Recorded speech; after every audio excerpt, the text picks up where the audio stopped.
একজনের মা 5 বারের প্রধানমন্ত্রী, আরেকজনের মা 3 বারের প্রধানমন্ত্রী। একজনের বাবা বিশিষ্ট পরমাণু বিজ্ঞানী, আরেকজনের বাবা মুক্তিযোদ্ধা ও সাবেক প্রেসিডেন্ট। সজীব ওয়াজেদ জয় ও তারেক রহমানের কথাই বলছে। তাদের বয়সে খুব বেশি পার্থক্য নেই। তাদের দুজনের ছেলেবেলা নানান বিপদের মধ্যে কেটেছে। একজনের পড়াশোনা আমেরিকায়, আরেকজন পড়েছেন লন্ডনে। একজন দেশের মাটিতে তুমুল জনপ্রিয়, আরেকজন দেশেরই বাইরে। সজীব ওয়াজেদ জয় এবং তারেক রহমানের মধ্যে কার যোগ্যতা কেমন বিস্তারিত জেনে নেন। তারেক রহমানের জন্ম পাকিস্তানের করাচিতে, তবে তার শিক্ষা জীবনের অনেকটাই কেটেছে ঢাকায়। তিনি রেসিডেন্সিয়াল মডেল কলেজ থেকে মাধ্যমিক এবং আদমজী ক্যান্টনমেন্ট কলেজ থেকে উচ্চ মাধ্যমিক পাশ করেন। এরপর ভর্তি হন ঢাকা বিশ্ববিদ্যালয়ে। এদিকে 1975 সালের 15 আগস্ট বঙ্গবন্ধু সপরিবারে প্রাণ হারালে শেখ হাসিনার সঙ্গে জার্মানি ও লন্ডন হয়ে ভারতের রাজনৈতিক আশ্রয় নেন জয়। ফলে তার শৈশব ও কৈশোর কেটেছে প্রতিবেশী দেশ ভারতে। সজীব ওয়াজেদ জয় ভারতের নৈনিতালের সেন্ট জোসেফ কলেজে পড়াশোনা করেছেন। এরপর তিনি যুক্তরাষ্ট্রে পাড়ি জমান। তিনি যুক্তরাষ্ট্রের the university of Texas at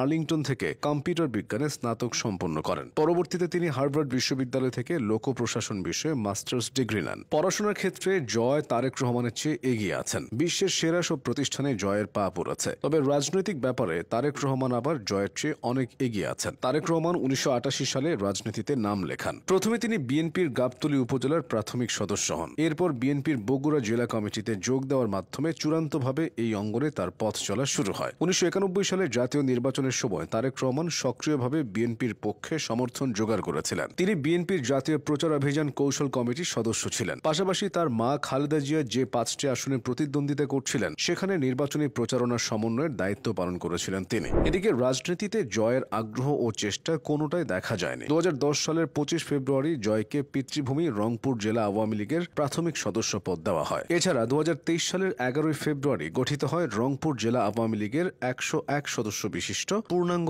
আহ্বায়ক কমিটি, যেখানে একজন আহ্বায়ক ও 3 জনকে যুগ্ম আহ্বায়ক করে কমিটি অনুমোদন হয়। বাকি 97 জন ছিলেন সদস্য। সজীব ওয়াজেদ জয়কে ওই কমিটির 1 নম্বর সদস্য করা হয়েছিল। আওয়ামী লীগ সরকারের সাথেও নানানভাবে যুক্ত ছিলেন জয়। তিনি 2019 সাল থেকে সাবেক প্রধানমন্ত্রী শেখ হাসিনার অবৈতনিক তথ্য ও যোগাযোগ প্রযুক্তি বিষয়ক উপদেষ্টা হিসেবে কর্মরত ছিলেন। এবার দেখা যাক তাদের দুজনের ভবিষ্যৎ কেমন। জয়কে আওয়ামী লীগের ভবিষ্যৎ কাণ্ডারি মনে করা হতো। সে পথেই তিনি এগোচ্ছিলেন। শেখ হাসিনা নিজেও জয়ের রাজনৈতিক সক্রিয়তার ব্যাপারে একাধিকবার কথা বলেছেন। 2022 সালে তিনি বলেছিলেন, জয় আমার পাশে থেকেছে, সহযোগিতা করেছে, কিন্তু আওয়ামী লীগের পতনের পর সব হিসাব বদলে গেছে। রাজনীতি করা তো দূর, দেশে আসাই জয়ের জন্য অসম্ভব হয়ে পড়েছে। তবে তারেক রহমানের বিষয়টা পুরো উল্টো। দীর্ঘদিন লন্ডনে থাকলেও তারেক রহমানই এখন বিএনপির বর্তমান ও ভবিষ্যৎ। অনেকে তো তাকে ভবিষ্যতের প্রধানমন্ত্রীও বলছে। তারেক ও জয় দুজনই বিবাহিত, তবে তাদের বৈবাহিক জীবন আলাদা আলাদা। ব্যক্তিগত জীবনে জয় 2002 সালের 26 অক্টোবর যুক্তরাষ্ট্রের নাগরিক ক্রিস্টিন ওয়াজেদের সঙ্গে বিবাহ বন্ধনে আবদ্ধ হন। তাদের সোফিয়া ওয়াজেদ নামে একটি কন্যা সন্তান রয়েছে। তবে 2025 সালের জানুয়ারিতে জয় বলেছিলেন, ক্রিস্টিন এবং আমি